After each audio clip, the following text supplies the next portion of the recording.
Hello, this is Dr. Bernstein with your December 2016 Teleseminar.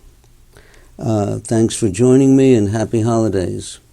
First, I want to give you our usual warning that many of my answers are educated guesses and may not be appropriate to the particular individual who asked the question.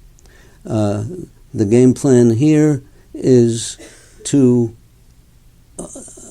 educate a lot of listeners, and I cannot possibly get a complete history and physical on every questioner, so I'm only guessing at the answers, but you may get an education out of this. Our next teleseminar will be on Wednesday, January 25th, 2017. Our special subject for today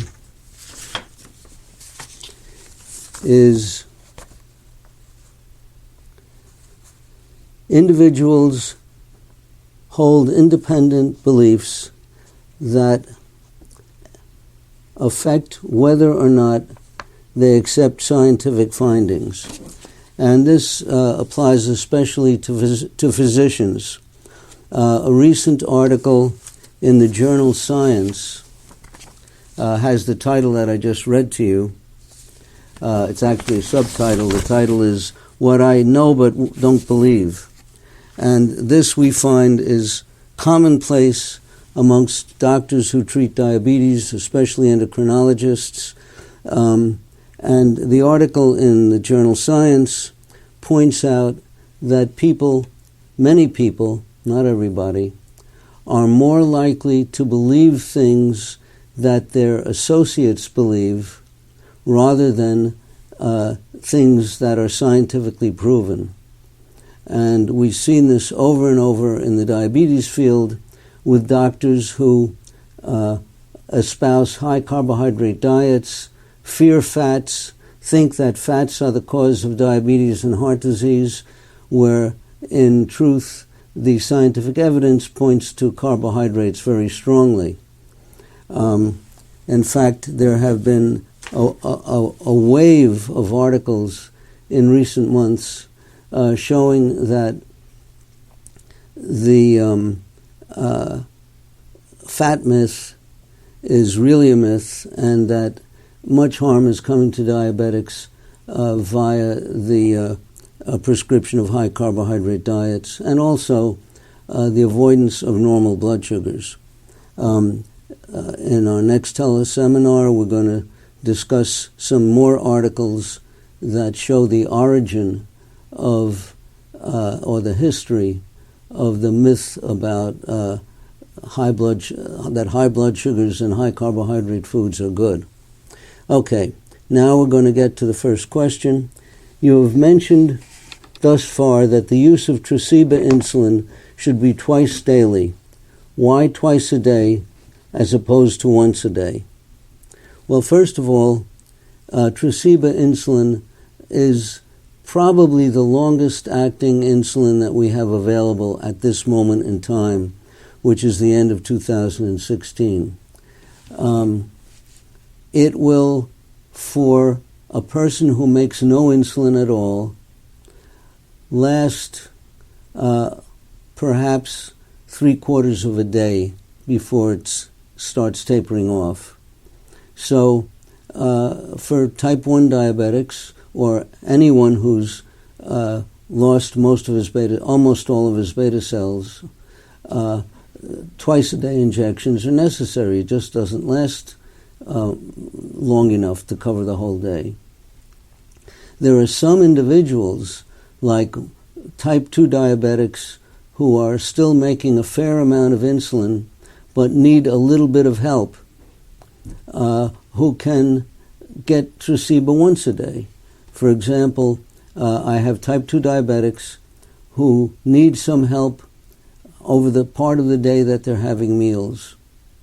And we give them a little bit of Tresiba in the morning to cover the eating part of the day, and they get none at night, and they do fine, because their beta cells are getting enough of a rest during the day that overnight they can make enough insulin to prevent gluconeogenesis that would raise their blood sugar overnight. So that's the reason. There are some people, as I said, type 2 diabetics, who may only need it once a day, and that's usually in the morning. Let's see what else we have.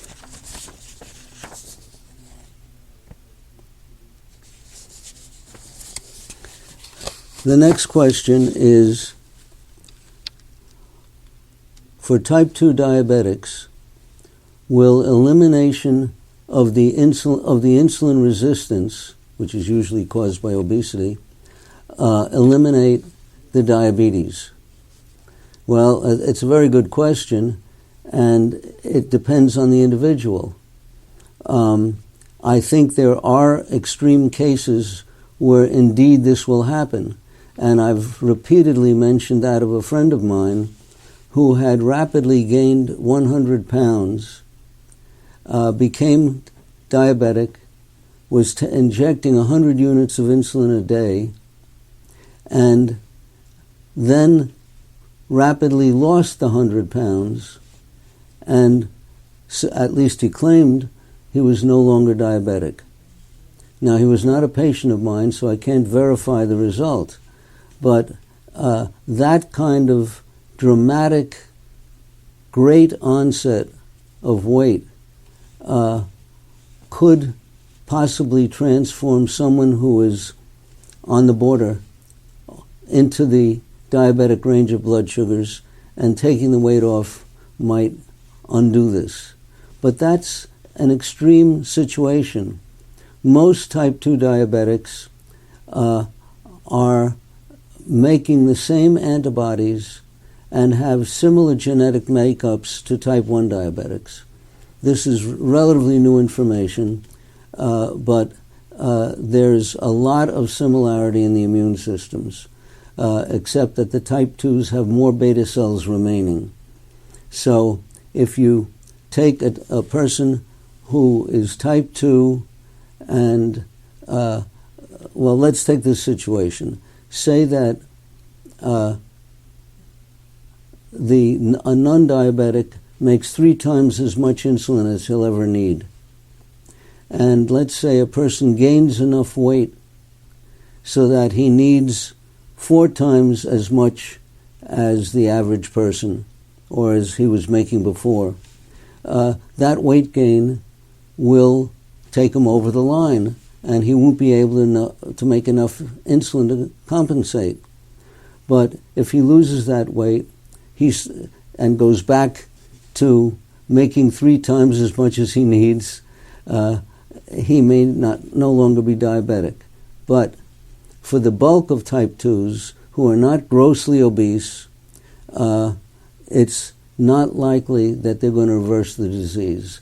They're going to make it much milder, and their average blood sugars may be lower, and they may not go as high after meals, but the chances are that they still will not be able to tolerate a high carbohydrate meal without their blood sugar going pretty high afterward. Next question.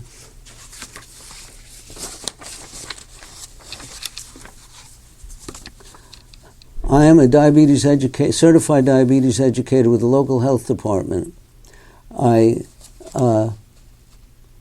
teach mostly people with type 2 diabetes. Today I was called into the office for a reprimand because I am teaching low carbohydrate, high fat as an option to help people lower their A1C naturally without medications. Well, I have to interrupt this educator right at this point. First of all, I do not advocate a low carbohydrate, high fat diet. I advocate a low carbohydrate, high protein diet. If you take fat as your major source of calories rather than protein, you're going to lose muscle mass, and that would be very inappropriate. And I might say that I encounter many people, many new patients, plus strangers on the internet, etc., who are actually following low carbohydrate high-fat, low-protein diets, and that is hazardous. So I do not advocate what this educator is recommending. I was told to teach the ADA guidelines and refer to what the dietitian teaches because she knows best.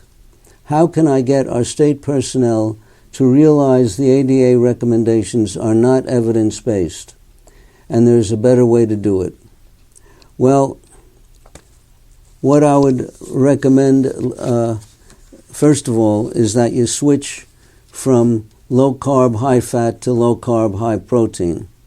And then you can look at the various articles that we've been putting forth on Dr. Bernstein's Diabetes University, as well as some subsequent ones that will be coming up in future months. For example, next month we are going to discuss an article that we just stumbled on, published in 1985, that shows the history of the low-fat myth and how that came about for political and financial reasons. You could also show them the article that we just mentioned today from the journal Science, Why I Know But Don't Believe. On my last 2 post-meal blood glucose checks, my levels keep rising. The meals were very low carb, and I am using the Freedom Light meter, etc. Well, this person is wondering why his blood sugar went up after a low-carb meal. Well, this person may have diabetes, and diabetics frequently will have blood sugar elevations after a meal no matter what they eat. In fact, if you've watched my videos, you've learned that a severe diabetic can eat pebbles and his blood sugar will go up, just stones. It doesn't take carbohydrate, it takes anything that distends the gut. So if you have diabetes, anything will make your blood sugar go up, and you may need medication to prevent that from happening. Now, I might add that even a non-diabetic, if given enough carbohydrate or rapid-acting enough carbohydrate at a meal, will see a blood sugar elevation. So if you were a non-diabetic and you drank a quart of milk, there's probably enough lactose to show a blood sugar increase after that meal, or after just the milk. Next question. I know you do not advocate the use of insulin pumps. However, what are your feelings about the Omnipod insulin pump being used by someone who has severe gastroparesis, as it would allow a person to extend a bolus of insulin for meals over several hours and change the basal rate if needed? Well, that's a clever idea, and it would work if gastroparesis were predictable. But the big problem about gastroparesis, or the hallmark of gastroparesis, is its unpredictability. That's why we cannot use gastric emptying studies as a test for gastroparesis, because sometimes the stomach empties normally and sometimes it doesn't when you have gastroparesis. It's only in the very extreme cases that a gastric emptying study will disclose gastroparesis every time you do it. So trying to preset an insulin bolus spread out over several hours the setting is going to be different every time you eat. So you can't predict it in advance. And the real game plan probably is to use medications to speed the stomach emptying. Also, to modify the meal so that the food goes down easily. People with severe gastroparesis usually need liquid meals. So by making the meal emptying more predictable, you can be more likely to have success. Now, if you want to do everything you can to make the emptying normalized or improved, and then use an insulin pump to adjust things, it's a possibility. The one big problem is that once you have scar tissue at your pump sites, the absorption of the insulin from the pump becomes unpredictable. So you're adding an unpredictability to an unpredictability. And you might be better off injecting a mixture of regular insulin and NPH, which slows down the regular, and the proportions that you use depend upon the individual. So it's not that simple a matter. Next question. How long do you think it would take for the kidney function to improve if normal blood sugars are maintained? Do you think it can improve from chronic kidney disease stage 3 with normal blood sugars, or just remain stable without progressing? Well, it depends to a great extent on how damaged the kidneys are. Stage 3 chronic kidney disease covers a fairly wide range of creatinine clearance or total kidney capacity.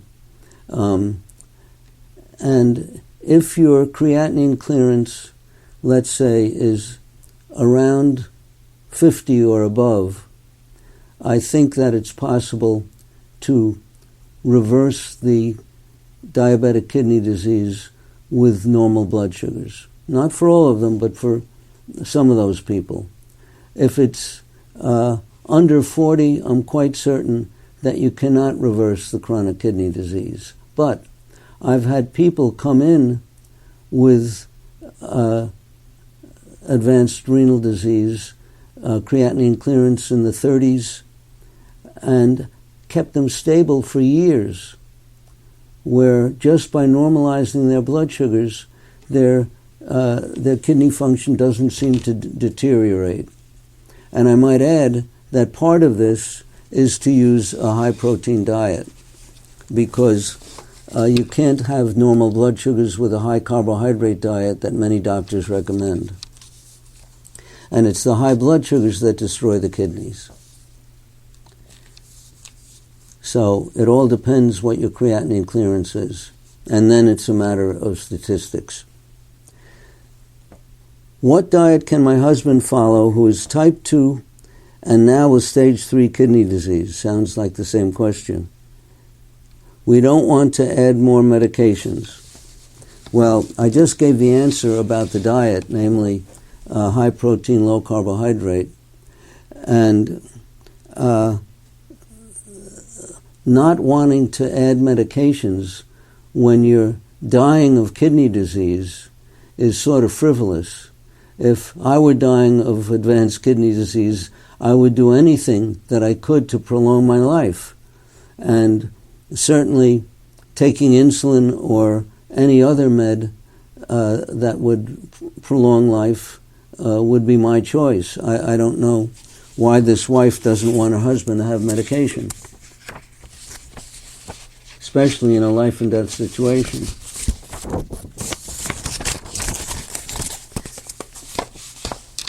This, by the way, is another problem that I frequently run into with patients. Usually, I'm able to get them to take medications to get their blood sugars down. It's relatively few diabetics that can be treated with diet and exercise alone. What I usually do to get them to agree to medications is to try the diet and extremes of exercise, which I know how to prescribe, and they find that their blood sugars go down, but not to normal. That is, around 83 all the time, they finally agree to medications, and they feel better.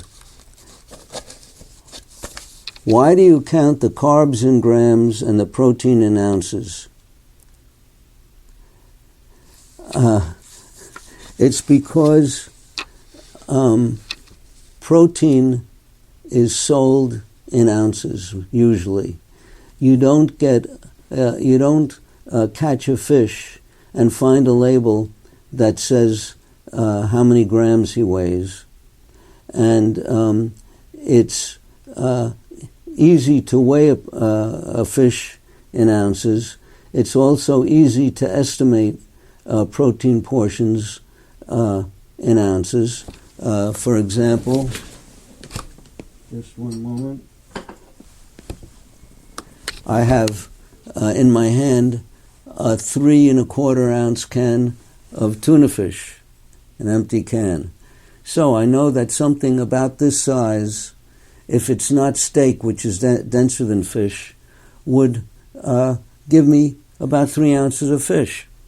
So it's much easier to measure protein foods in ounces, and the package usually has the number of ounces on the outside of the package. It's just the way it's sold. So that's why we look at ounces. You eat a 3 ounce hamburger, you don't eat a 3 times 28.4 gram hamburger. Okay. Why does switching to this protocol, that is, I guess, the person says, sudden blood sugar improvements, act as a catalyst to speed up lipid deposits in macular edema and peripheral retinopathy? Well, this is utter nonsense. I doubt that a retinologist is telling this to patients, but it might be. I have reversed macular edema caused by diabetes a number of times just by normalizing blood sugar. And of course the retinologists are always astounded, but they verify it by their own examination. The one catch with regard to rapid lowering of blood sugars and retinopathy, as opposed to macular edema, has to do with the serum level of IGF-1.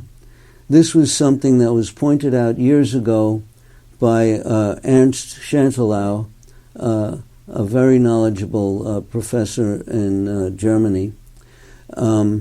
He noticed that if someone had high serum IGF-1 levels, that's insulin-like growth factor, and also had retinopathy, if the blood sugar were rapidly normalized, the retinopathy would get worse. So, for that reason, every new patient that comes into my office, even before I see them, gets a big battery of blood tests that include IGF-1, because I want to know when they come in whether they're going to be at risk for making any retinopathy worse if we rapidly improve their blood sugars. So if the IGF-1 is elevated and they have retinopathy, which usually means microhemorrhages and whatnot, not macular edema, we will be careful to slowly lower the blood sugar. But rapid reduction of blood sugar otherwise does not adversely affect macular edema. We've found it to reverse macular edema if we catch it early enough. For a type 1 or 2, is fasting for 2 days a week a good idea? I don't think it's a good idea, because chances are you will lose weight, but you will lose both fat and muscle.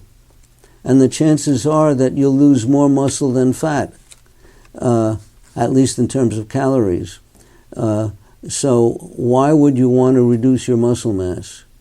The body has a backup system for preserving blood sugar even if you're not eating. And that backup system is to convert protein into fat, into glucose. But where's the protein going to come from if you don't eat? It's going to come from your muscles.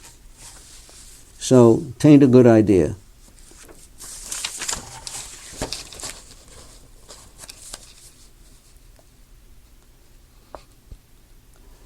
This person says they were diagnosed LADA, that's latent autoimmune diabetes of adulthood. And I might point out that most of the patients that have come in here who told me that their doctors had told them they had LADA did not have LADA. It's a rare diagnosis that is commonly given to patients. So it's a rare disease, but the diagnosis is common, and it's a misdiagnosis usually. Now, what's the question here?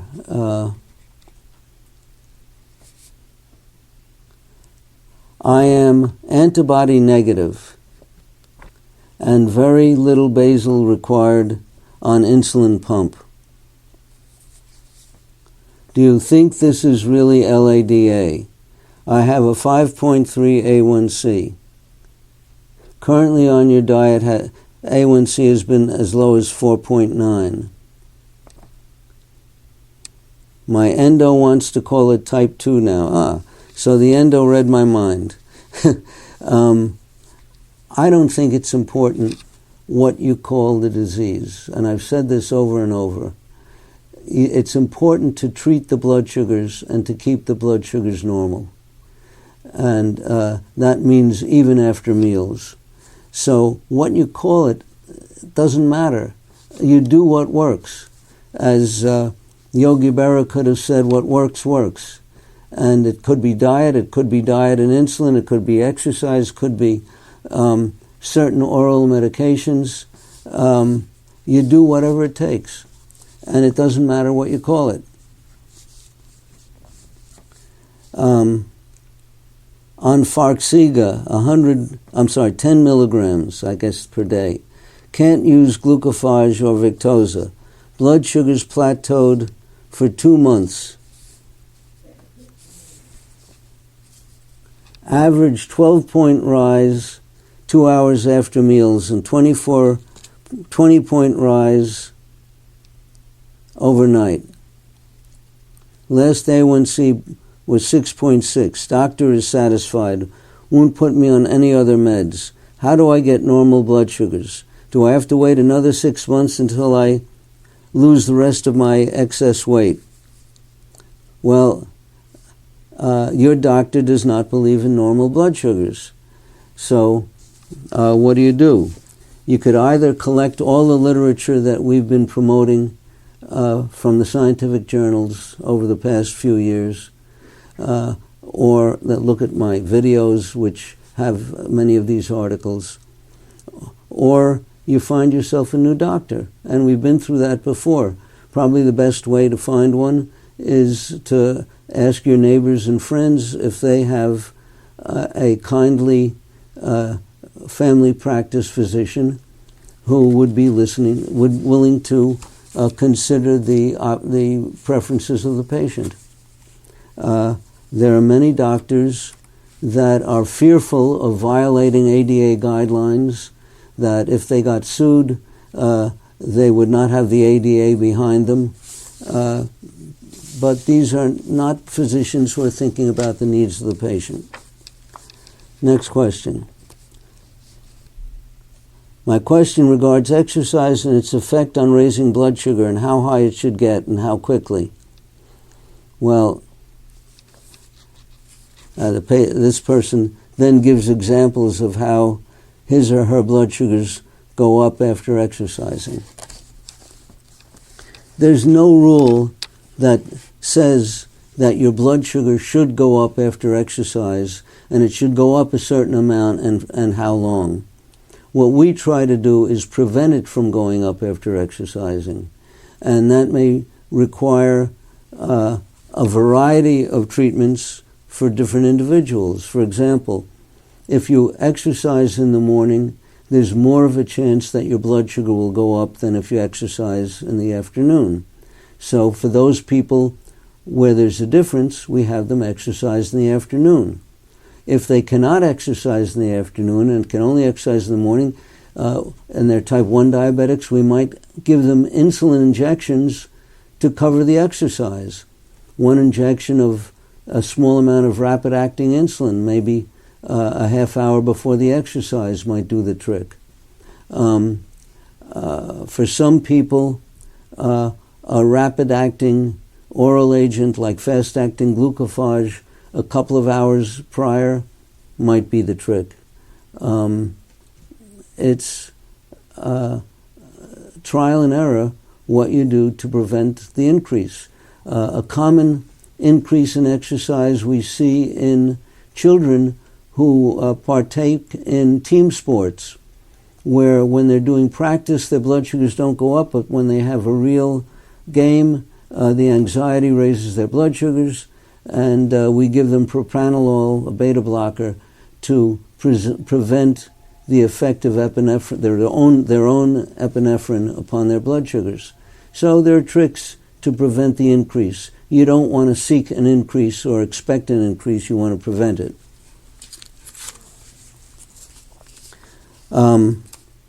We have been following your book with spectacular impact on stability of her blood sugar levels. Okay. Our endocrinologist is strongly pushing back, saying that the hyperketonemia increases oxidative stress, which is a problem in the long term. This is utter nonsense. And we've been through this before. First of all, we all know that high blood sugars increase oxidative stress, and that ketones in the blood are essential for the survival of the human race. Most of the history of humanity had periods of famine. And to survive during a famine, you need to metabolize fats, and a byproduct of fat metabolism is the production of ketones. And the ketones then serve as an excellent substrate for the brain. The brain can live off of ketones, and this is how our ancestors kept their brains alive. So humanity grew up on ketones, and to tell them that making ketones because you metabolize fat is dangerous is ridiculous. What's dangerous is high blood sugars. That's what's killing diabetics.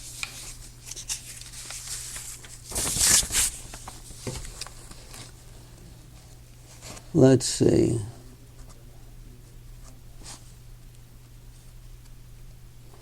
Okay, this is another patient who was diagnosed with LADA and developed carpal tunnel syndrome in her right hand, and her feet don't sweat.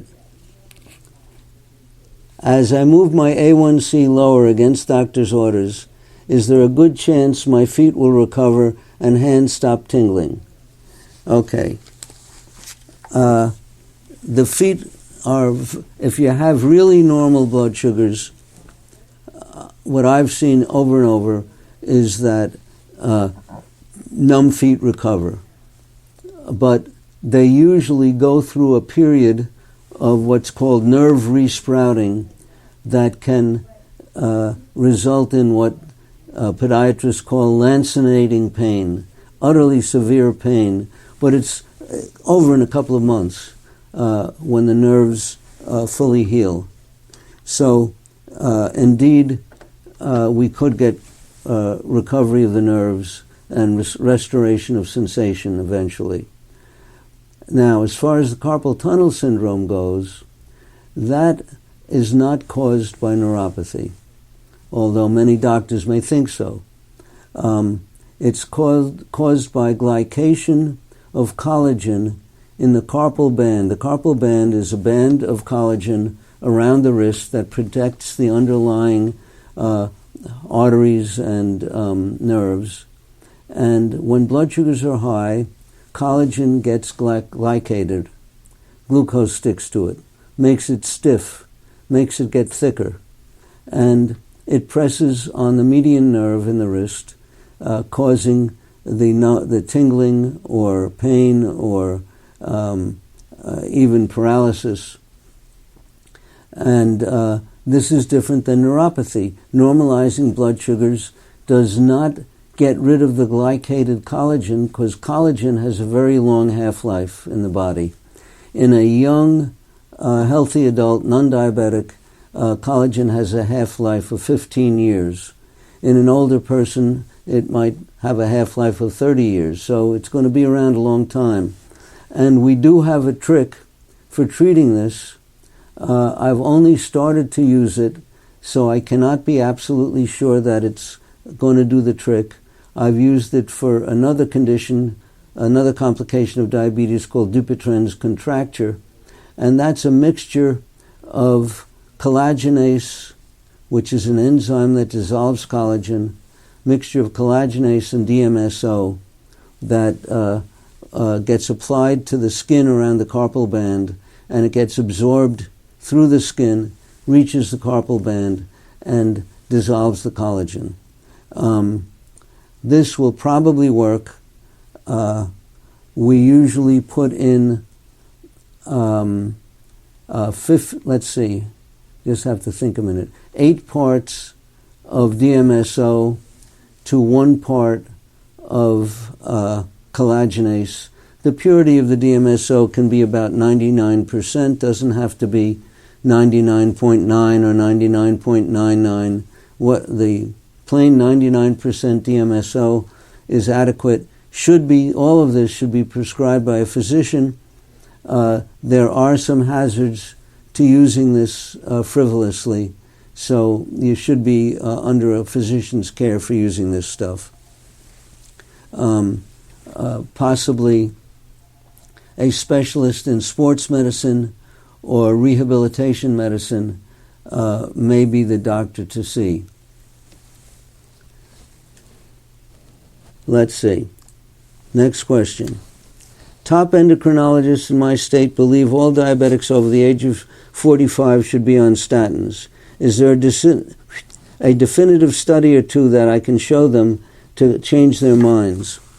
Well, I believe that in one of my teleseminars about a month ago, I showed a cover of the Journal of the American Medical Association where there were a number of articles challenging the current guidelines for using statins and pointing out that there was no hard evidence to support the use of statins in what's called primary prevention, that they appear to be of value in secondary prevention.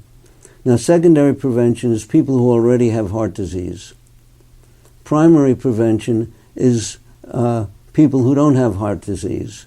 And then do you use it for people who don't have heart disease but have high risk, or do you use it for people who don't have heart disease and have very low risk? Well, the guidelines advocate giving it to everybody, and I don't agree with that. I think that at the very least, if you're considering a statin, you get a coronary artery calcium score and also coronary CT angiography, and that will give you some clues as to whether it could be of any value. To just frivolously give statins because you're diabetic doesn't seem to me wise, unless you have high blood sugars all the time. And if you have a long history of elevated blood sugars and your doctor is not helping you to secure normal blood sugars, then you are at high risk, and maybe the statins can be of aid. But of course, different studies show that you have to treat different numbers of people to save one life. So I think one study may show that you have to treat 48 people to save one life, 48 people for 5 years to save one life. Another study shows you have to treat 111 people for 5 years to save one life. So there are lots of things to take into consideration. And the important thing is whether or not the blood sugars are normal. And if you're going to let them be high, might as well use the statins. Next question. Why cholesterol values are now a non-issue? Plus, where can I find this info in the literature and I can share with my doctor? Well, we're going at my next teleseminar and in subsequent videos, we're going to show an article that goes into detail in the history of the cholesterol myth. And you'll see that there never was any evidence for cholesterol being a culprit. And why should we look for evidence that it's not a culprit when we don't have any evidence that it was a culprit? Nevertheless, we do have a number of other articles in the non-culprit realm, and we've gone over them in our teleseminars, and there will be more. Next, if a patient comes to you who has had diabetes for 25 years with an average A1C of about 12 and has had 2 heart attacks, vision and kidney issues, would you still use aggressive means to bring down his blood sugars, or would you do it gradually over time? Again, I remind you about the IGF-1 rule and retinopathy. If the patient has a high serum IGF-1 and already has retinopathy, we'll bring the blood sugars down slowly. If the patient already has retinopathy and a normal or low IGF-1, we would try to bring it rapidly. But there's one other catch, and that is pseudo-hypoglycemia. Many people who get used to high blood sugars will feel symptoms of hypoglycemia if their blood sugars are normalized. And since this is such a common problem, I usually lower my target blood sugar gradually on everybody so that they don't end up complaining of hypoglycemia.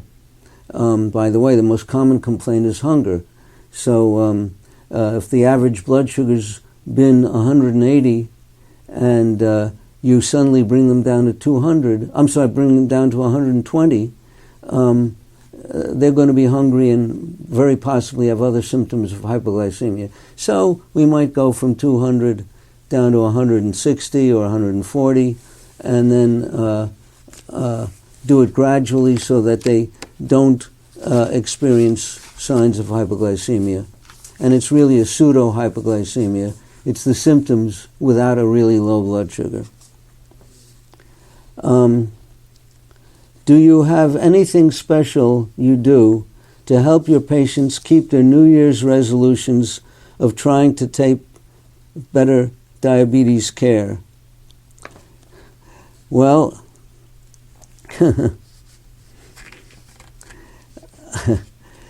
it's a hard question to answer. The one thing that does help is seeing results. If you rapidly give a patient normal blood sugars and he feels less tired, less hungry, not wiped out like I felt all the time when I had high blood sugars, they get incentive to continue. Also, the people with neuropathy, when the numbness or pain goes away, they have incentive. The men with erectile dysfunction, when they get reversal of the erectile dysfunction with normal blood sugars, they will tend to want to continue the normal blood sugars. That's all I can think of. I guess we've tried some psychiatric techniques like EMDR, which I think we've spoken about on at least one of my videos. And we're looking into newer techniques also. I am 82 years old and have been type 1 for 4.5 years. It seems to be more difficult for someone my age to control blood sugar than it would be for a 50-year-old. Am I trying hard to maintain control at my age? A1C was 7.3 3 months ago. Well, that's a pretty high blood sugar. It's an average blood sugar about 152, which is about double normal. And as far as going through the effort of normalizing your blood sugar, you could make a guess as to how many years you expect to live or want to live. If you only want to live 3 more years, why bother? But if you want to live another 10, 15 years, which I'm hoping for, I'm your age, I would do my best to have normal blood sugars. It's your choice. I don't find it any more difficult at age 82 than it was when I was 40. If anything, it might be a little easier.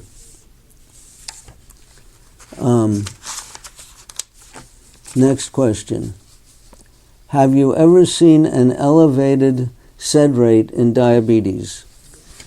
I've seen patients with diabetes who have other diseases that cause an elevated sedimentation rate. A SED rate or sedimentation rate is measured by putting some whole blood in a long, narrow tube and measuring how rapidly the column of red cells drops in the serum of the blood over the period of an hour. And the higher the rate of fall of red blood cells, the higher the sedimentation rate. And there are a number of autoimmune and inflammatory diseases, including infections, that cause elevated SED rate. And diabetes per se, to my knowledge, does not. But I have encountered many patients with gum and tooth infections, with lupus and other autoimmune diseases who had elevated sedimentation rates, but from the other diseases. Next question, does Tresiba peak? Not to my knowledge. Tresiba is the longest acting insulin we have, and it tends to start slowly, last about a day, but it tapers off so that for most people you cannot use one dose to cover the whole day. And I've not seen any evidence of it having a peak. Next question. What could cause my lows at 4 a.m., 10 hours after my last shot of regular insulin for a meal? Well, first of all, I'd advise you to read my book, Diabetes Solution. And this is 10 hours after your last shot of regular insulin. In all likelihood, the regular insulin has finished working unless it was a very large dose. If you're giving a patient an ADA diet, they have to take so much insulin to cover a meal that it lasts longer than the package insert states. In fact, John Galloway of Eli Lilly about 30, 35 years ago showed that if you injected 70 units of regular insulin in one shot, you could make it last a week. So if you use ADA doses of regular insulin, that could be causing the 3 a.m. Blood sugar drop.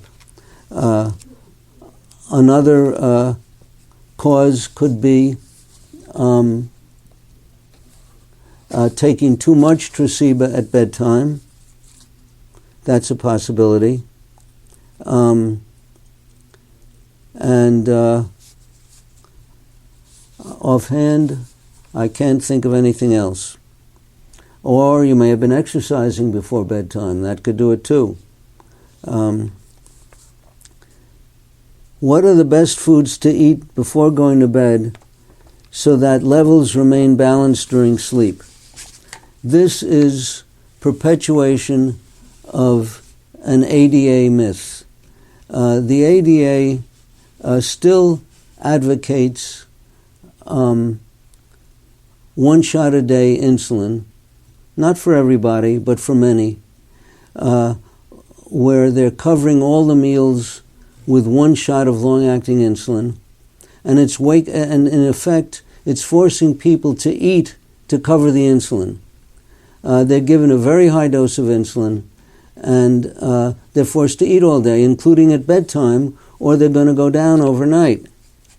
If you're using a basal bolus dosing regimen, which is what I invented back in 1969 and 1970, and was opposed by the ADA, then you should not have this problem. Read my book, Diabetes Solution, and it just shouldn't be a problem. There may be special situations that you have to be very creative to create that might require a snack at bedtime, but usually not.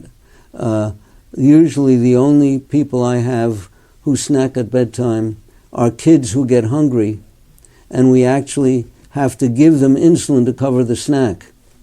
And that's basically it. This is the ADA way, not my way.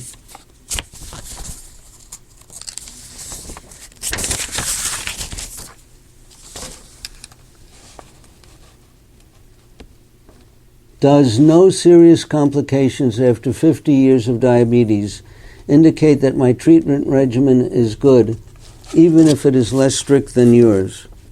Well, I have examined thousands of diabetics, many of whom were told they had no diabetic complications. And with the exception of maybe 3 or 4 patients over the years, I've found 15 to 20 complications on physical exam of every patient that I've examined. So I'm willing to bet that if I examined you, I'd find at least 15 to 20 different complications. So just because someone told you you don't have any, don't think that that's necessarily the truth. Next question. My doctor says that if blood sugar is back to 140 2 hours after a meal, that is good, since there is no evidence that spikes do harm. Well, in fact, I've shown on my videos the header page of articles saying that up and down spikes of blood sugar are more hazardous than a steady state elevated blood sugar. So it's out there in the literature. If you want to look at all my videos, you'll come across the one that shows that particular article. But even the ADA people know that it's the up and down spikes that are especially harmful. And you may want to find a doctor who's more up to date. Next question. What is your opinion on improving gut microbe diversity with probiotics? Well, I advocate the use of probiotics for people who take antibiotics to cure infections, because the antibiotics can destroy your own microbiome, and we try to preserve it. But adding probiotics in a haphazard way that bear no relation to what microbiome has evolved in your own intestines over the years could be asking for trouble. And I've seen people who've developed chronic diarrhea that stops as soon as they stop the probiotic.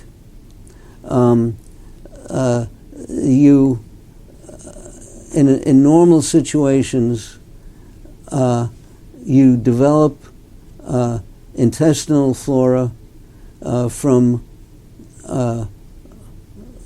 age of maybe from birth, maybe from a few months on, and the nature of the flora evolves as your eating habits evolve, as your exposure to antigens evolve over time, and there's a stability that occurs as you adapt to your flora and your flora adapts to you.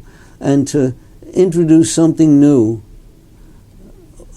for no purpose and improving microbe diversity, it might not improve the diversity.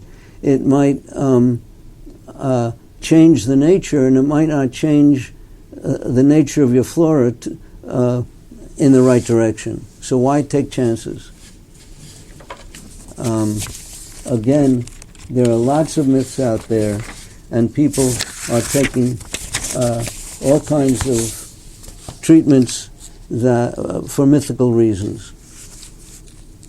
In your book, Dr. Bernstein's Diabetes Solution, you recommend to follow a diet with 30 grams of carb per day and 6 grams in the morning and 12 grams for lunch and dinner.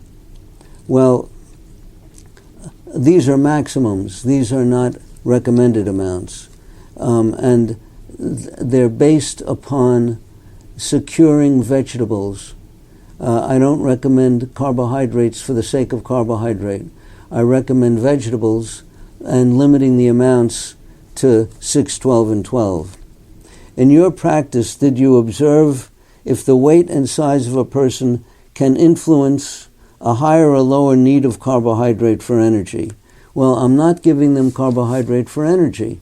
I'm trying to give them vitamins. Or does the liver adjust consequently? This is, again, utter nonsense. The bulk of the energy that my patients get is from their dietary fat and from the conversion of protein to glucose. It's not from dietary carbohydrate. In fact, this amount of dietary carbohydrate would never meet the average person's energy needs. Let's say that the average person, adult, needs 2,000 calories a day. Well, my 30 grams of carbohydrate is about 150 calories a day. So no way are they getting operational energy from the dietary carbohydrate. And our ancestors, who were hunter-gatherers, likewise got their energy mostly from protein and from whatever fat happened to come along with the protein.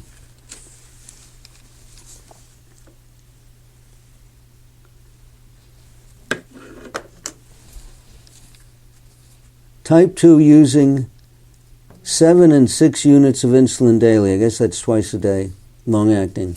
After starting your diet, lowered A1C 3% and lost 10 pounds.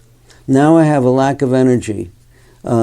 My guess would be that maybe your free T3 came down because reducing dietary carbohydrate can reduce free T3, the thyroid hormone, and you should get your free T3 and free T4 tested by the methods that we've advocated on my teleseminars.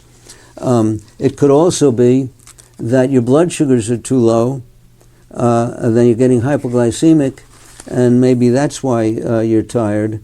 You should be measuring your blood sugars, not just looking at your A1C. Well, as I said before, our next teleseminar will be 25th of January 2017. Thanks so much for listening. Happy holidays and a happy new year to all of you. Thank you.